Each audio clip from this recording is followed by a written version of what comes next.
Hello and welcome to Raising the Barr, the go-to podcast for business owners, entrepreneurs looking to elevate their marketing game.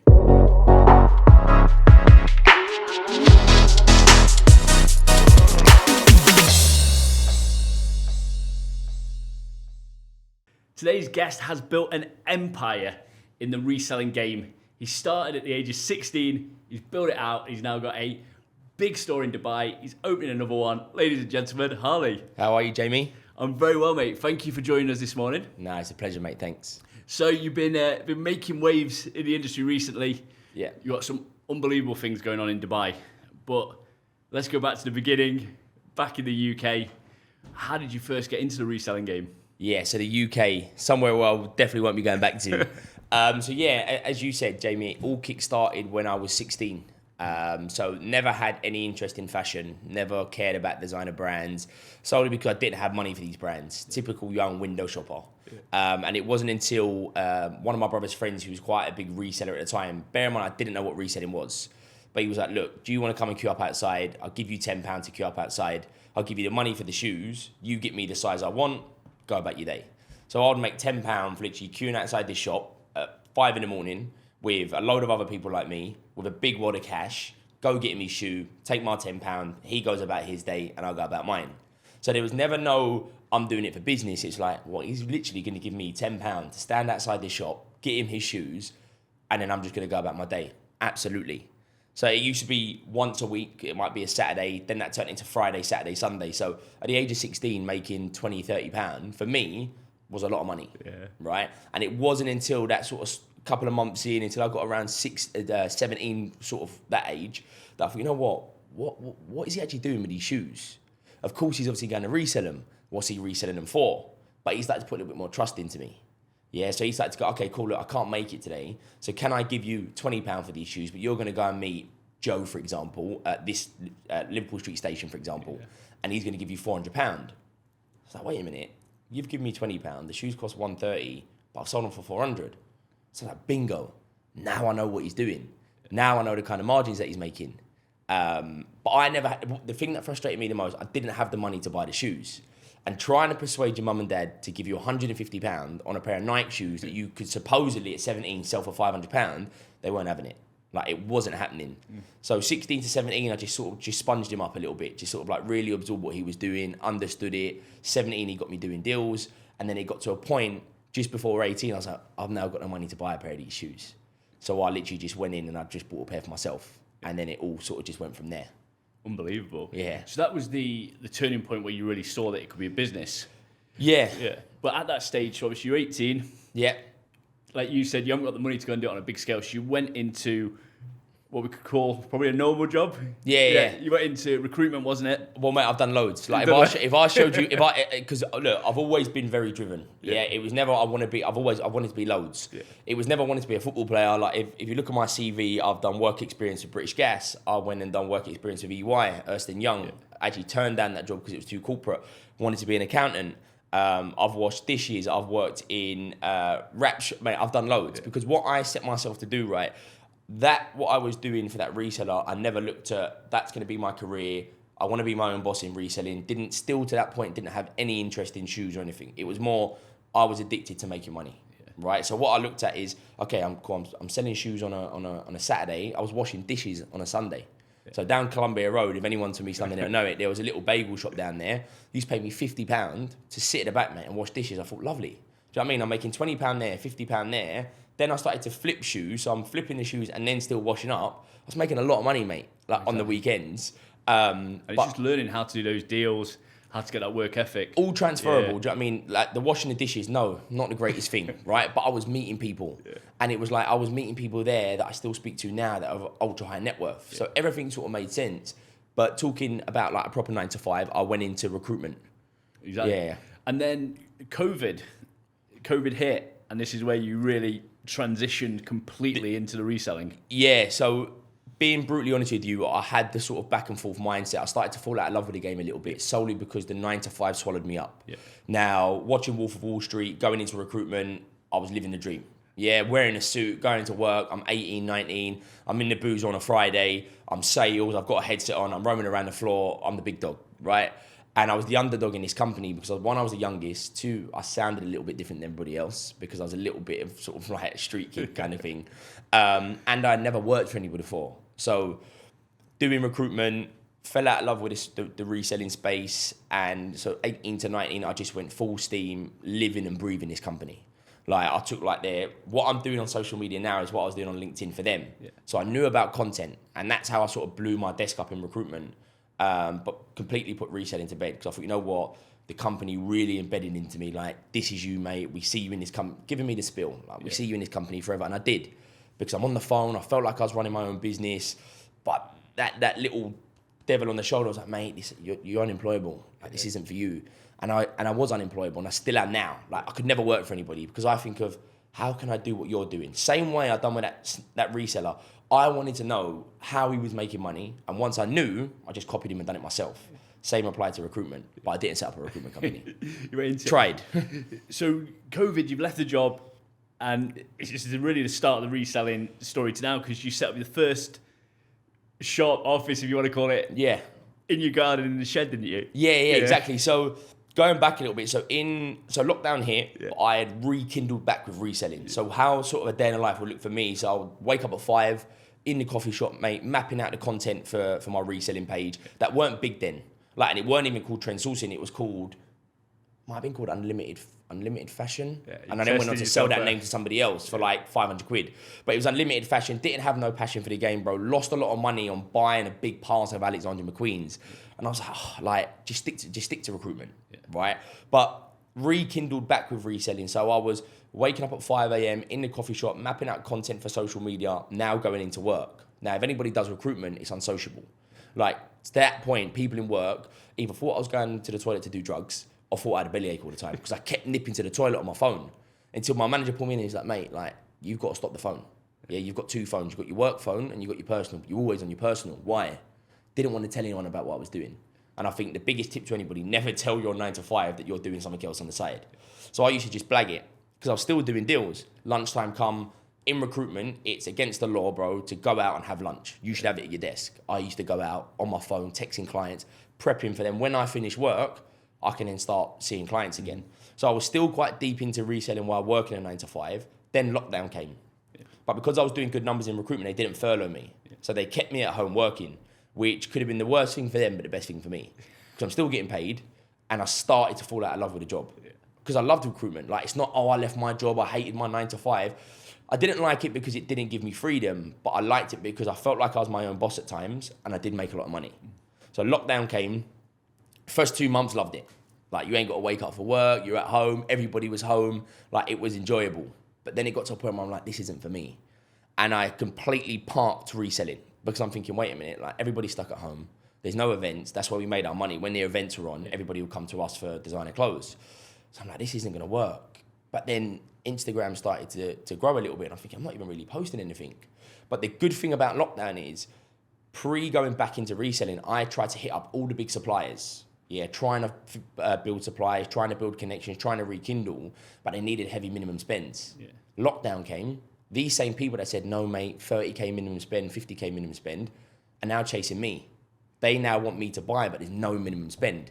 So I thought, you know what? This is a great opportunity for me to get in with these suppliers, in with these contacts, and buy the inventory that I wanted 6 months ago, but I haven't got a front £30,000. And when you say suppliers in the reselling game, yeah, who are these suppliers? Is that coming direct for source? Is that? Yeah. So this could be boutiques that do a lot of B2B. Yeah. So like when you hear people say, oh, I've got a Louis Vuitton supplier, no, that's false. Doesn't exist. Like Louis Vuitton comes from the Louis Vuitton store. Yeah, but there's a lot of big boutiques in Italy and distributions, and you can see all over TikTok now. Everyone talks about this big supplier in Italy. There's like outlet factories that have got like Loro Piana and Dior. So it's these kind of contacts that weren't B2B, but I weren't worthy of B2B because I weren't a business. It was a side hustle. I couldn't front the minimum spend. I couldn't reach the numbers. I weren't buying 50 pieces at a time. Yeah. But because they wanted heavy minimum spends, lockdown they didn't. And when you talk about these minimum spends, because obviously I've seen your socials, I've seen your store in Dubai. Are you carrying large-scale stock, or are you trying to order specifically for clients? Because I'm guessing if people come in, they want that now, not in 3 weeks' time. If someone came in to audit the business now, they'll tell me I'm a madman because we're sitting on about £1.5 million worth of stock. And that's inventory ready in my showroom. If you want it now, you can have it now. And I think, honestly speaking, 90% of what I do, you don't see, because 90% of what we sell is on request. Yeah. So you might come into the showroom and the buy is very today. Yeah, like I've had calls at 4 a.m. where I'm on a yacht and a guy rings me and goes, I want 6 bags now. If I weren't holding inventory, I've lost the deal. Yeah. Because I'm holding, I think that's what's allowed us to be Dubai's fastest growing personal shopping showroom, because we are holding heavy.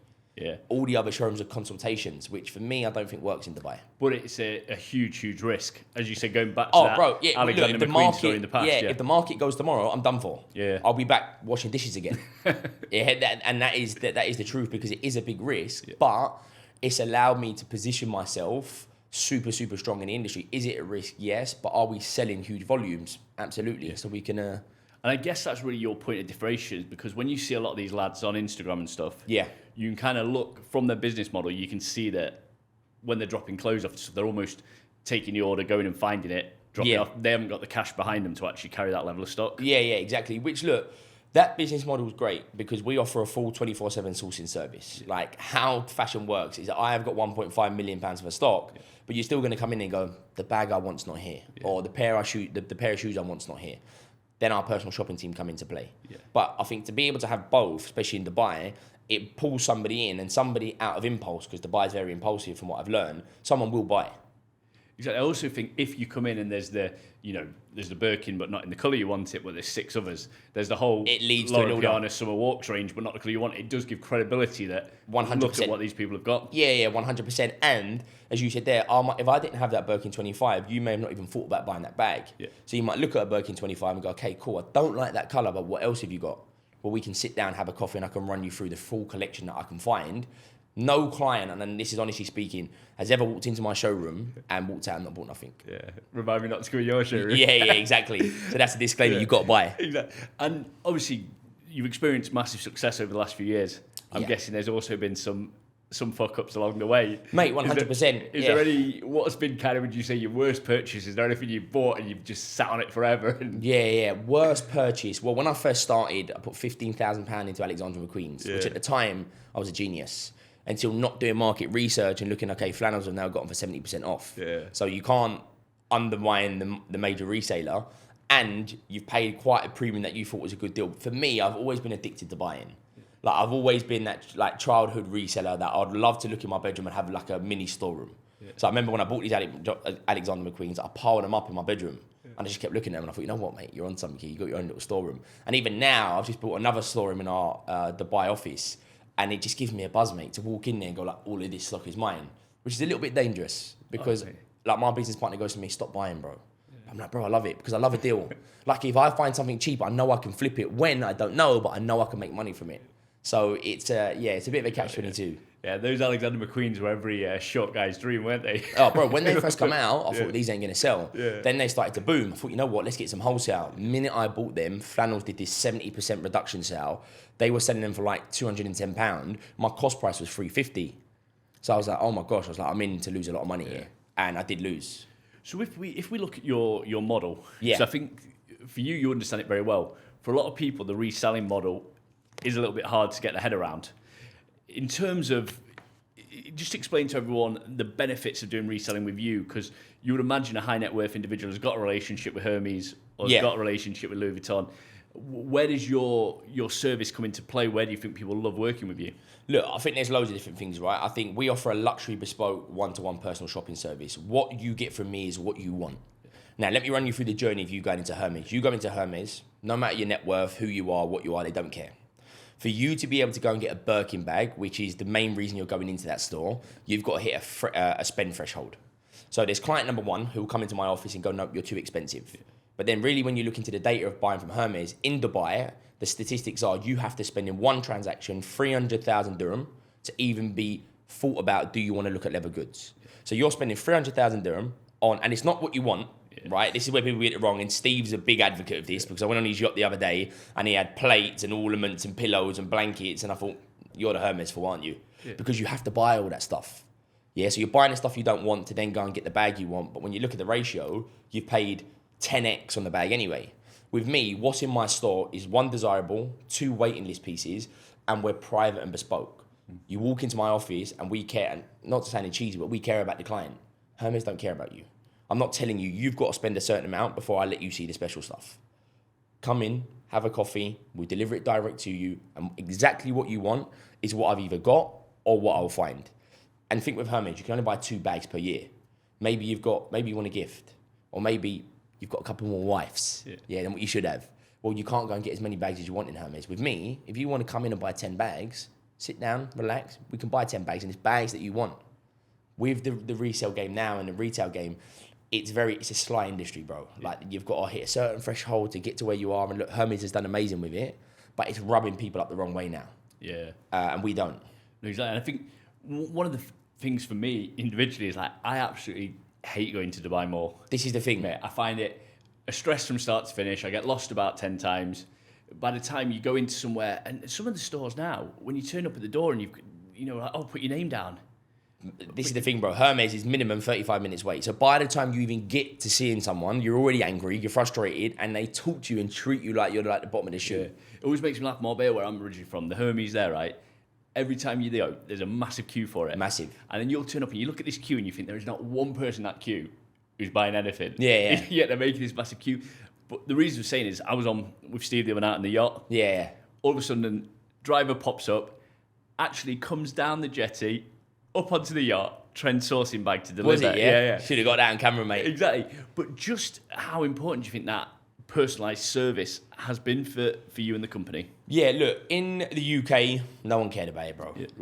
Yeah. I'd go and drive and meet clients, but no one was really looking for that 5-star bespoke service. Come to my hotel, come to my yacht, come to like wherever. In Dubai is all about the extra mile, from a hotel service to anything. Like, you go to a barber's now, for example, in the UK, you're not going to get your feet done, you're not going to get a facial, you're not going to get your nails done. So it's all about experience. For me, that's what's really set us apart, that we will go above and beyond.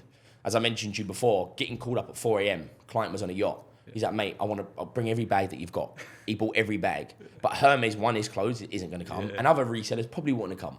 But I'm all about, because I'm the face and the CEO and this is my baby, I will go above and beyond for anybody. And that will leave a good taste in someone's mouth, which is why we don't have any website, we don't run any meta ads, and we've grown to a crazy stage doing it all organic and word of mouth, because we offer that experience. Exactly. That's experience people are craving and just want from that service, that level. If we rewind a little bit then, obviously we're sat here in Dubai now. Yeah. Your business is Dubai-centric. Yeah. You got the location in Golden Diamond Park, new location opening in downtown. Yeah. With that journey, you were obviously based in the UK. Yeah. Very quickly transitioned over to here. Talk me through that process. Yeah, it's mad, because the first time I come to Dubai was 2023. I came out here in February with my missus. We came out here on Valentine's Day. That was the first time I experienced Dubai. Didn't ever want to come back. Yeah, I thought, wow, amazing country, but ain't it expensive, right? But when I came out here, there was a bit of a build up to meeting who my business partner is now. Now, a very, very big client of mine introduced me. He was like, mate, he's like, look, you're ADHD, he's ADHD, he sells supercars, you do fashion, same client, meet up. I'm like, mate, look, I don't want to do it. I said, look, I'm out on holiday. Anyway, met up with him, we had a conversation. After that conversation, I was in like 50 group chats. He was introducing me to his clients. I started to do a lot of deals. But before that, I started to notice a transition in my business model, that I've got my office in London, that was in the city, that cost me a fortune. But I'm looking at where I'm distributing items. My clients are in Ibiza, Marbella, Dubai, Thailand, wherever else, right? I started to look at our UK clients, and I thought, you know what, they're decreasing, right? So all my clients are starting to leave. So I started to look at, I'm paying all this money to just sit here, right? So I did want to relocate, but never looked at Dubai and didn't think that I would leave the UK. Like, I hated the UK, but it was home. Yeah. Then I come back out in July. I did a pop-up at Luxury Supercars with Ahmed Amwell, who hosted the pop-up for us. And that was shabby, to be fair, because I, again, didn't see the business being as big as it is now. And then I was like, you know what, we're on to something here. Like, I come out of like 3 suitcases full to the gym of everything. And within 2 days, gone. No marketing, no word, like that was through the word of mouth of clients that we were dealing with before. Everyone paid a little bit more than what they did pay in the UK. Everyone was a lot nicer. Everyone was placing bigger orders. There was a lot more like, I can scale this big here. But never thought, again, we'd be where we are today. And then it come after that pop-up, I said to the missus, I said, look, what have we got to lose? 23 at the time, she was 24. We both still lived at home. Like, I don't have kids. I said, the only risk for me is just paying that office in the UK for another year. But you know what? I don't care. I'd rather be the guy that says, I tried to move to Dubai, it didn't work, I lost a bit of money in my UK office, but we tried to do it. So we said, done. Booked flights, and January 2024, we said, let's just go. Moved out here in January, opened the showroom in April, so everything just went boom. You got the showroom opened in 3 months here? In 3 months. Yeah. Like, everything's moved so fast. So fast. Like, and Dubai does move fast. Like, I moved out here, moved in with my missus, got an apartment, then opened the showroom. But from January to May, we're just driving around in a car doing deals with people, like proper Del Boy and Rodney. Like, boot. Every day we'd put up an Instagram story on the Trend Sourcing Dubai page, full with Hermes boxes, and it was a little bit of a trend. At the end of the night, we'd do another video and it'd be empty. Yeah. So we still did amazing numbers, but we was like, you know what? If we're doing numbers from the back of a boot, yeah, imagine what we could do with a showroom. Oh, 100%. Because there was no upsell. No, exactly. And you've mentioned social media there a lot. Yeah. Let's dig into the marketing, the brand behind Trend Sourcing. So with your growth so far, you'd say social media has been massive. The biggest lead factor for you? Massive. In the UK, I would like to say that I was the first person in the reselling space to put their face to the brand. Yeah. The only reason I've done that is you would have seen on a different podcast that I spoke about being impersonated. So when I actually left my 9 to 5, someone was tracking my success, which is quite scary to say. Another page popped up in 2022, just after Christmas, with 250,000 followers. Trend Sourcing, but they had been posting from like 6 months back. Every time I posted, they posted. So they were building up a little bit. The same post? Scary. Yeah, really, really scary. But we never run ads. They started to run ads. Yeah. How they got away with it, I don't know. But they were running ads on like Dior shoes for £100. People being so stupid in the UK. People are like, oh my gosh, Trend Sourcing doing a big sale. Them shoes that were £1,000 and now £100. People were buying. So the only way for me to really salvage the business, because I was ready to give up there. Yeah, I was ready to say, you know what? Like, I hit a few brick walls before that. I thought the universe is telling me, go back to a 9 to 5. And a lot of people have been conned. Oh, mate, it was bad. Because basically what happened, you'd get conned by the con page. Yeah. They would block you. You then try to search for me. It looked so identical. You're texting me, hey, mate, where's my shoes? I'm like, well, I never done that. And I was just getting flooded with abuse. People were like, mate, I'll pitch you bomb your house. I'll do this. I'll do that. And I was like, oh, gosh. Police didn't help because they're just useless. They're like, we can only help when something happens to you. I'm like, okay, great. So I get kidnapped or shot, and then that's when you're going to step in. And how was that period for you? Because I can imagine, like, it was scary, very stressful. Stage of depression, mate. Imagine leaving your 9 to 5, so pumped, like just sign this office, and then boom. Yeah. And you like, social media is such a hard game. You can't get in touch with Instagram. I couldn't get in touch with nobody. I didn't know what to do. I started having a thought, is it someone I know? Is it one of my pals? Like, is it someone that I'm really, really close to that's seen that I'm making this transition and they're just trying to take me under? Yeah. And then you go to the police who you sort of confide in, and they're like, they laughed at me. And I mean, like, literally, it's like, mate, like, what can we do? Yeah. Like, nothing's happened to you right now. If something happens, we'll step in. And I'm just like, well, what do I do now? The only way to salvage that business, and it was a mentor I had at the time, he's like, mate, you're going to have to get on camera. Yeah. He's like what you see on TV, like Queen's speech and the mayor, when something goes wrong, they stand in front of the camera and they make a speech. You got to do it. I'm like, mate, I don't want to put my face to the brand. Like, it's a little bit dangerous for me living in the UK and whatnot. He's like, listen, either put your face to the brand or it isn't going to work. Yeah. So I put out a video basically just explaining what's happened. It's not me. I'm working for everybody, and thanks for the support. And from that day on, the business went boom, because people knew. Yeah, I was doing voiceovers before this on certain content, so they put a voice to the face now. They're like, okay, this is the owner, Harley. It must not be him. The scamming was still happening for about a month or two, and then he became a bit unstuck because I stopped posting content. Yeah. I stopped posting me. So instead of posting a picture of a pair of Dior's, I posted a video of me saying, so we've just got in these new pairs of Dior's. Well, how can he impersonate me now? Because I posted that video first of me speaking. So then he just went on in that page, then scammed another reseller. That page completely transformed into something else, and they've done about 7 or 8 resellers. Exactly. And I think that's been one of the biggest transitions over the last 3 to 5 years. Well, I mean, it's been going on for years longer, but really focusing in on that personal brand aspect. It's the biggest thing for me now. Yeah, exactly. And so would you say when people see the brand externally, they see Trend Sourcing, they see Harley, it's all in one? Yeah, definitely. Yeah. And look, that's good and bad, because like as I gradually go to scale the business, and it's like now, look, I'm not famous, but when I'm out, people are like, oh my God, you're that Trend Sourcing guy. Or like I was out the other day and this kid's like, oh bro, can I take a selfie with you? And for me, it's like, I'm nobody special, but it's because the content is obviously reaching the right people and it's leaving the right sort of feel with people. So I think for me, at the minute, like I am the brand, which I do need to step away from a little bit over time, because people come in the office and I will be with a client and they will sit there for however long I'm with that client and they won't deal with my team. Yeah. Like, no, I would like to deal with Harley, please. Which is a nice feeling, But obviously, I need to be able to scale the business as well, and I'm not going to be here, there, and everywhere. No, and you said there about the storytelling on social media, the content you've had that's blown up. Where have you seen your biggest successes on social media? Because as you said, like posting a picture of just a pair of Dior trainers can be relatively boring. Yeah. There's loads of people doing it. Because then you've got all the schneid fake ones doing it as well. No, exactly. So how do you make this stuff interesting? What stuff have you done that's really blown up? Yeah, I think for us, obviously, TikTok's massive. Yeah. So like we've got a TikTok team. They come up with like the comedian ideas. That's the stuff that's not the most professional, but it's the viral stuff. And we've done a lot of that last year. We've done things like throwing a fake Hermes bag in front of a G-Wagon, or we've done a video that we actually had to archive down in Karama, which I never knew about. It was like, look, go down to Karama, we'll buy a fake bag, we'll do a fake versus real. Yeah. But we actually did a video of me going down there. Mate, that got 1.2 million views in 48 hours, but we had to take the video down because the people that sort of manage Karama have called us like, mate, get that video down. Yeah. 2 weeks later, that place got raided, and then they sent my video team a video. Yeah. So that went viral. I think the biggest success for me is really creating a story around the products. Like putting up a video of a Hermes bag, anybody can do. Yeah. So it's really running people through and educating people. I think people love to be educated. They love to know a little bit more about the item rather than here we have a Birkin bag.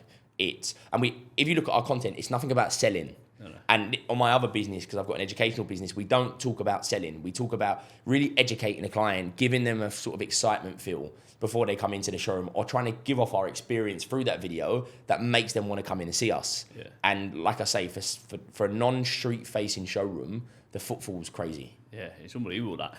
And the other thing you've worked with is brand collaborations. You've collaborated with influencers, collaborated with other people in Dubai. How have those collaborations played for you? Look, for me, I think that they sit stronger with us at the minute than the likes of Meta ads. Yeah. The reason being is we sell a lot of high ticket products that we can't just throw up on an ad, which we spoke about. You can't throw these big brands up because these brands are not mine. Yeah. So you're getting chopped. Yeah, and we had that very early on. We did a sponsored post on a pair of shoes, and the brand within 24 hours sent me a legal letter, shut the page down. But it worked in my massive favour because once we got the page back, I actually spoke to the CEO of the business. He really loved the business model. He was like, look, next time I'm back from Monaco, come and see me. We'll have a sit down, have a coffee, and we'll work something out. Yeah. So that's sort of like done well for me. But the collaborators to me are great because if it's me collaborating with a reputable business, it's warm conversion.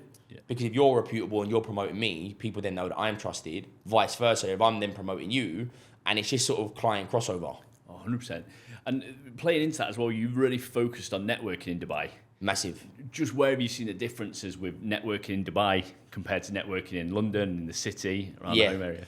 Look, networking in the UK or networking in London from where I'm from, I think is dangerous, right? And the reason I say that is because right now, me and you have both got nice watches on, right? If I saw you in London, I would love to have a conversation with you. Previously, you'd love to nick my watch. And that as well. No, but look, I'd love to have a conversation with you, but I know I just can't come and have a conversation with you because I know if someone come up to me, like I used to hate someone saying I like your watch. It's intimidating. I used to be out like in nightclubs and people go, oh bro, nice watch, I'd leave and go home. Yeah. But I did in Selfridges in Manchester, and it's like, then you're walking around thinking, are they behind you and stuff? Well, they're probably just a nice guy. Probably just being nice, but just the way that the UK is, it keeps you a little bit sort of on your toes a little bit. You've got your defences up now, haven't you? Yeah. So in the UK, and this is why I moved to Dubai because I lost purpose, I couldn't network. And the reason I couldn't network is because in the back of my head, because I'm sort of from East London and I sort of grew up around the wrong people, I used to think, and this helped me a lot in business, and don't take this wrong, I used to think like the wrong person, but for business. So I used to think, if I was to ever rob somebody, what would I look out for? And this is why I never got robbed, because I would not expose myself, if that made sense. Yeah. So even when I would network with people, I wouldn't even want to say I'm a personal shopper, because if you say that to the wrong person, they're going to think, well, he might have a bit of money, or maybe he's got stock on his car, or going out to someone with a nice watch, they wouldn't like it. Yeah. Hey bro, I like your watch, but well, why are you looking at my watch? And everybody was like, we used to do public content in the UK, and I would spend 2 hours getting told, no mate, go away. No. And these are people that probably here would love to have a conversation, but they're scared. Yeah. They think, why is he coming over to me? Or why is he putting a camera in my face and things like that? So UK, the network, and I built up an amazing network, don't get me wrong, but nowhere near as good and as quick as what we've done here. And I've just launched our brand new networking event as well, and that's scaled within 2 weeks. Do that in the UK, no one's going to turn up because everyone will be scared to come into a room with each other. Oh, exactly. And do you think your personality's changed since being in Dubai? Because obviously, if you were in the UK, you'd have to be quite guarded.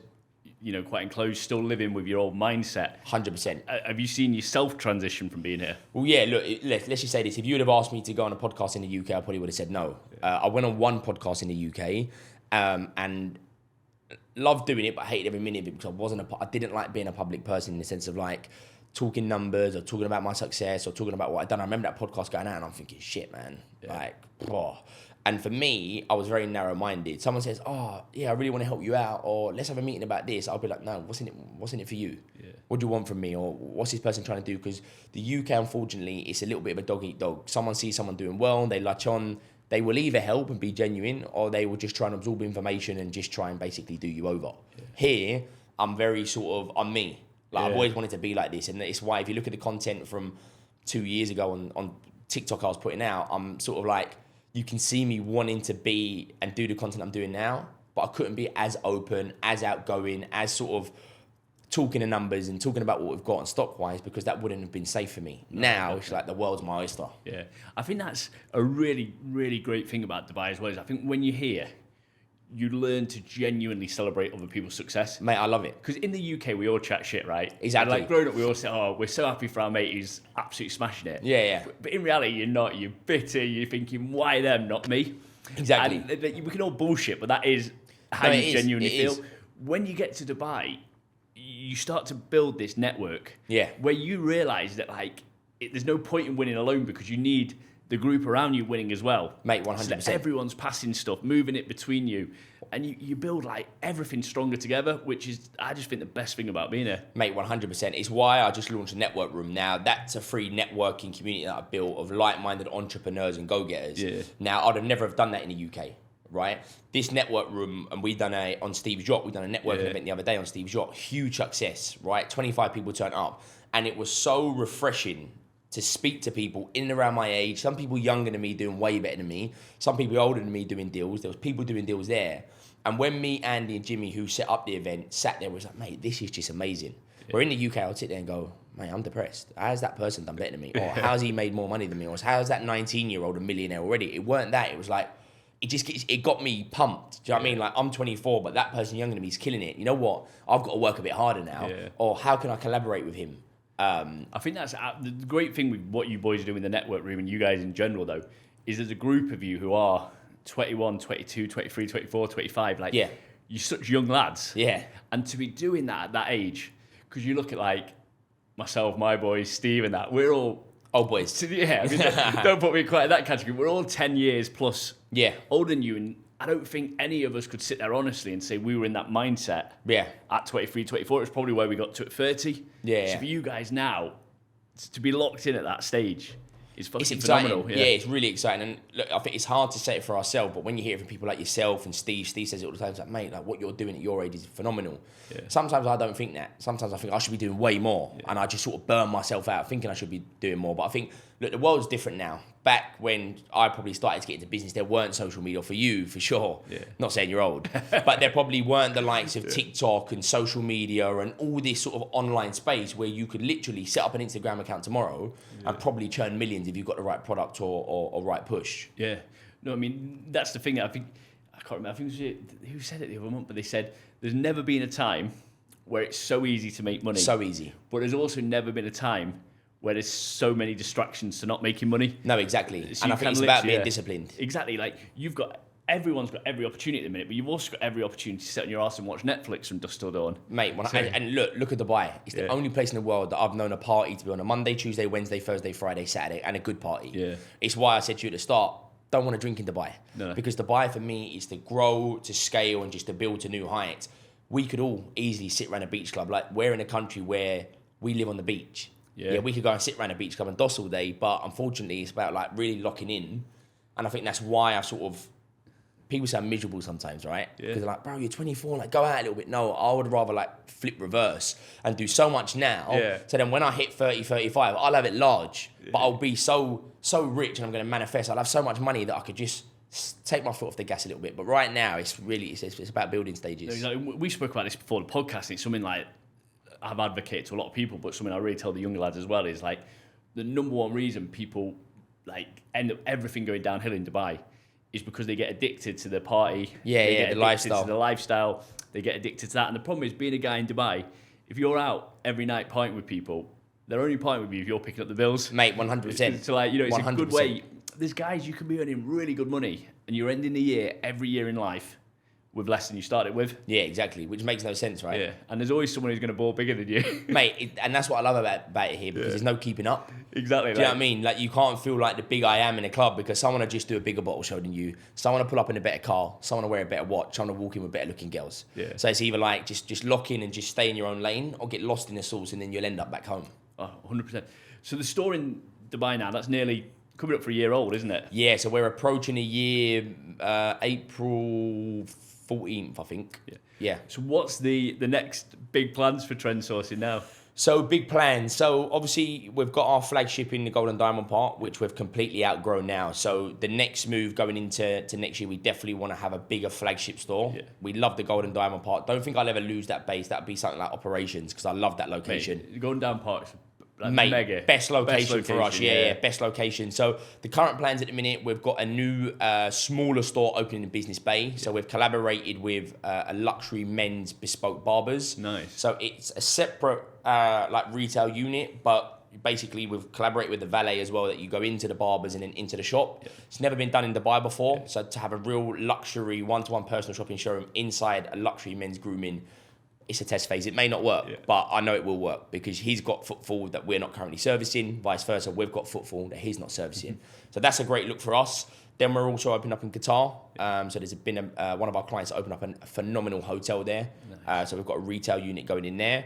And then obviously the goal after that would be to upgrade the Golden Diamond part to something bigger. I'm actually after this going to look at a unit. I won't say where, but I'm going to look at quite a big unit.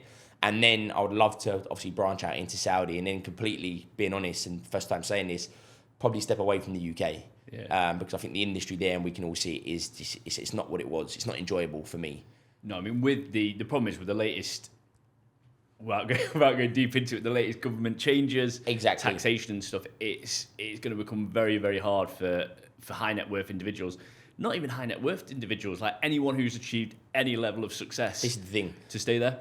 And one of the great things, we had a guy on the podcast a few weeks ago who owns a big restaurant chain out here. Yeah. And he was saying everyone is transfixed with always thinking of expansion in the West. Yeah. So UK, Europe, America and that. But he was like, if you look east, look at this part of the world, Dubai, Lebanon, Saudi Arabia. Yeah. Then going further, Singapore.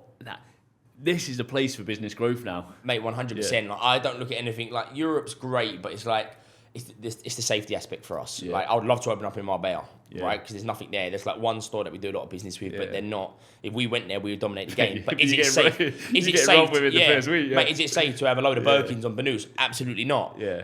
With the UK, as you said there, with the government changes, with the way the world's going, people are that scared now. Forget about watches, to wear designer clothes, because this also makes you a target of stuff that shouldn't happen, right? Oh, exactly. I mean, the other problem with Europe in general, if you look at Marbella, if you look at Saint-Tropez, anywhere like that, you would be trading on a summer months. Exactly. So, like, it'd be a fantastic place to be doing pop-ups in the summer. But in Dubai, you're realistically running on and nowadays you run on more or less a 12-month window. Yeah, and I love it. Because there are people here all summer now. Even like Ramadan, people are going, oh, you're going to be a bit quiet. Yeah. We're super busy. Yeah. And like, we're even opening later, but like the good thing is so multicultural here that you can't be quiet. Yeah, Ramadan's here and people's hours have changed, but you've got all the expats that are not celebrating Ramadan and Eid that still want to shop. So then by the time they wind down, and then the people that are now broken their fast and it's iftar time, now they want to spend, it's like we're busier than what we was in January and February. And even January this year was probably one of our record months, where January in the UK, everyone's depressed, everyone's in the gym, no one goes out and parties, no one buys any clothes. Yeah. So for here, I just wish I'd done it sooner. It's a little bit of a cheat code for us out here. Yeah. And nicely tied in there with that cheat code, because most people in life, they get their ideas, they build their businesses, there's this perception to keep it all locked within your own head. Yeah. You've actually launched an education platform. Yeah. Behind that, teaching other people to do what you've done. Yeah. So I launched that, which was called the Trends Blueprint, but again, back to personal brand. It was like, wait a minute, people don't want the blueprint. People want me and how I scale, and they want my knowledge. So I rebranded it to Harley J Trend, just because it's me, and it's about me. I launched that in 2022, and I just ran it up to serious numbers because nobody was doing it. And it accidentally happened because of the back of the UK success. Everyone was like, oh, how did you get into it? Oh, where'd you get your suppliers? And it was one kid that was like, look, bro, I know like you're really, really busy, but what if I give you £500? Will you jump on a call with me and just sort of like help me map out my business? And I'm like, what, you want to give me £500? I'm like, mate, absolutely. Jumped on a call with him, loved every minute of it. And I thought, you know what? This could be a business. And I just sort of run it out from there. So I did have one of the fastest growing online educational sort of blueprints for personal shopping and reselling. I did slow down a little bit last year because like I come out to Dubai and it just swallowed me up. Yeah. Because I was doing like opening a showroom, servicing clients, working UK hours, and then mentoring people. But now we've just relaunched it and we're going to turn it into something insane. Nice. And working with these guys coming through in the reselling game, what's the biggest mistake you see people make when they start out in the game? Look, I think like anything, it's expecting overnight success, right? Yeah. Now, a lot of people set up and they see the fast-paced lifestyle and luxury brands and money. And we get a lot of people that are like a month into setting out of us like, no, bro, it doesn't work, making no money. Yeah. Listen, if it was as easy as that, one, you wouldn't have paid for me to help you. You would have done it on your own. Two, everyone would try and be a reseller. So I think the biggest mistake people make is they come in, they expect overnight success, or they come in with a mentality of like, no, bro, I really don't want to step outside my comfort zone. Like, the personal shopping game now has changed. It isn't taking a cool picture with your shoes, with your business card in the back. It's you've got to come out your comfort zone, put your face to your brand, get out there, do the content, and like really push this, and not look at making money for at least 6 to 12 months. Because if you come in like, when am I going to make profit? When am I going to make profit? Doesn't make the journey fun. Yeah. I still find what I do fun. Yeah. Like, I love it. It never feels like work for me. I love waking up, buying and selling, buying low, selling high, spending other people's money on designer brands, and then making other people happy. It's not like, oh man, I got to wake up at 5 to go and meet a client and sell a bag. Man, I live and breathe it and I love it. Yeah. It's like a modern day high-end market trader, isn't it? It's like Mate, that it's hustle fun. every day. Yeah, do you know what I mean? It's fun. And I say when I speak to people when they want to come aboard and join, I ask the question, so why do you want to get involved?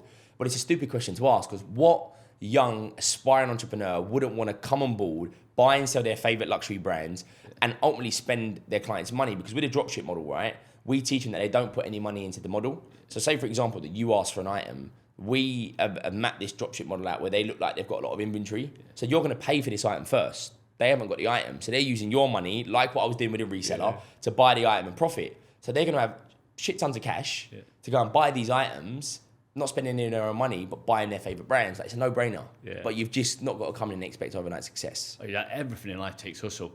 And on those luxury brands, we've got 2025, we're running into the summer now. What are the hottest pieces at the minute? Yeah, well, look, people are asking me this because last year we was like Hermes King, and we still are Hermes King, right? So like the Hermes bouncing trainers, best trainer in the world, right? Everybody in Dubai's got a pair now. The men's Hermes bags.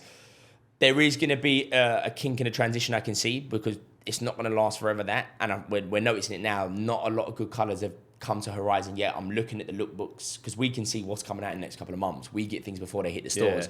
So I'm looking at some of the colours and I'm like, okay, cool. They're nice, but they're not wow. It's like a cycle, isn't it? Because everyone did those Dior like low-rise ones for like 12 months. Yeah, exactly. Then everyone moved on to the Hermes one for 12 months. And I think now Dubai's going back into old money, right? Like, a lot of people want the real plain, simplistic stuff. The Laura Piana, the Zegna. Well, we're in the plain T-shirts. Mate, exactly that. Where you go to the UK and this will be monogram head to toe, gold Louis Vuitton glasses, like diamonds on the watch. So I think this year's going to be a lot of old money. Laura Piana are bringing out some nice stuff. Zegna, Hermes, and it's all plain. Yeah, the Zegna is really nice. What do you think to these collaborations at the minute? Because there's Laura Piana and New Balance. Yep. Who did the one with On Cloud? Was that Loewe. Loewe have done On Cloud. Yep. And I find it some weird blends, that, because like what's the other collaboration? Someone tell me. Yeah, Loewe and On Cloud was last year, but this new one, Laura Piana and New Balance, that's an interesting position. That. Yeah, and we said it when it come out. Someone's sleeping with someone, right? Because I don't know how that collaboration's ever come about, or that's got to be a drunken conversation where someone high up at New Balance has had high up conversation with Laura Piana and they've done it. But did it work? Absolutely. Yeah. And are you getting a lot of demand for them? Well, there's only 1,000 pairs in the world, and we sold about 30 of that 1,000. There's only 1,000 pairs in the world. So they say, well, look, on paper and on marketing, there was 1,000 pairs in the world. Yeah. I would say that was false. Yeah. But they have marketed as 1,000 pairs in the world, and you got to think they retail at 4,900 dirham. The resale market was 18,000 entry. Yeah. So we look at that and go, really weird collaboration, but it's so Dubai. Yeah. Like people wear them in the gym.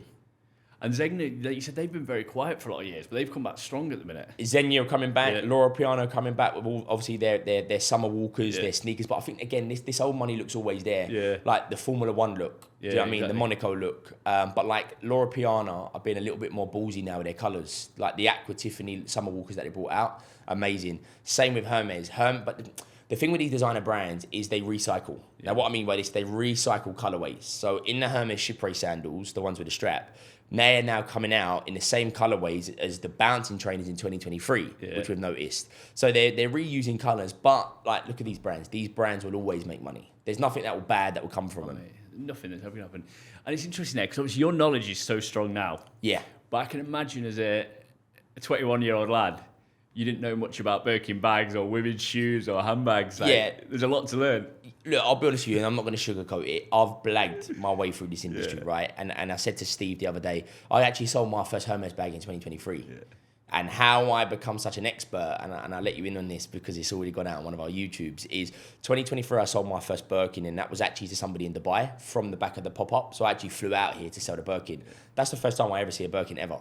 Yeah. Like first time I had it in my office, mate, and I was like touching it like it was like the crown jewels, right? Yeah. Now, what I did in 2024, and this is a tip to anybody that wants to get into Hermes, right, is knowledge is key. Yeah, and if you seem uneducated, you never sell. Yeah. Same way, like if you go and buy a car, and you'd always know if someone doesn't know what they're talking about. So what I would do is I would find out why you're coming into the showroom. Yeah. What is it you're looking for? Oh, I'm looking for a Kelly 25. I'll then go onto YouTube, and I would watch every video possible about a Kelly 25, from the leather, from the size, from the appreciation, depreciation. So by the time that you come into the office, there was no question that couldn't get answered. Yeah. So you would walk out and go, mate, he knows his stuff. Did that for about 6 months. Now it's religious. Yeah. I know everything, but I didn't. And it's the same with when I got into sneaker reselling. I didn't even know what sneakers to buy at the time, but there was a sneaker dropship app. It's called Sneaker Dropship, and it would map out every single release from January 1st to the end of the year. So I would go on there and I'd pick out different releases that I like the look of. Then I'd go onto eBay and I'd look at it. Is there already pre-order listings? Okay, well that pre-order's 1,000, but the retail's 200. That must be a safe bet. Yeah. And that's how I started to like build up my knowledge, doing that pre-market research, blagging my way through it a little bit. Yeah. And then you blag so much, you talk so much rubbish, right? That you become an expert. Yeah. And now I know everything. Yeah. Like, and I'm still learning now, don't get me wrong, like the New Balance Laura Pianos. Did I know they were going to be a success? No, but I see the hype of them. I'm speaking to people. I'm speaking to other big resale stores. Okay, cool. Let's put our money into a few pairs. Yeah. And obviously, look, we sold 30 pairs out of 1,000, which I'd like to say is good. Yeah, it's unreal, mate. Yeah. It's unreal. Well, Harley, it's been an unbelievable chat today. Yeah, it's great to see that journey of where you've come, because it's been massive growth. You know, everyone in that luxury space has been talking about you over the past 6 months. Yeah. You're certainly getting some clobber out there. Yeah, mate, I think everybody uses us now. As you said, you was on a boat with Steve and a Trends to Buy bag turns up. And that's exactly what I want to hear. I'll give you a good plug today, exactly. But yeah, mate, absolutely fantastic conversation. People that are interested in finding out more about you, more about the brand, let them know where they can check you out. Yeah, well, you can find us at the Golden Diamond Park, Building 2, Floor 2, 2209. And that's, look, we say appointment, but everybody's welcome. My office is your office. You can find us on Instagram, Trend Source in Dubai. You can find our downtown, Business Bay location. I will disclose that soon. But we're everywhere. Social media, Instagram. And as I say, a lot of people are like, oh, bro, I didn't want to hassle you because I don't want to buy a Birkin. No, look, even if you want to come in and just have a chat about the industry, come down. My goal this year as well, and it has always been, is to build relationships. A conversation now, and you may not buy, will be a conversation and a purchase in 6 months. So to everybody, come down, see us, and help us grow the business together. Perfect. What a way to end today. Perfect. Brilliant. Thanks a lot for that, Harley. Really appreciate it, mate. For everyone watching, please remember to like, subscribe, follow all our content. Let's just keep bringing you these fantastic episodes. We've got some unbelievable guests over the next few weeks. So stay tuned. And until then, keep raising the bar.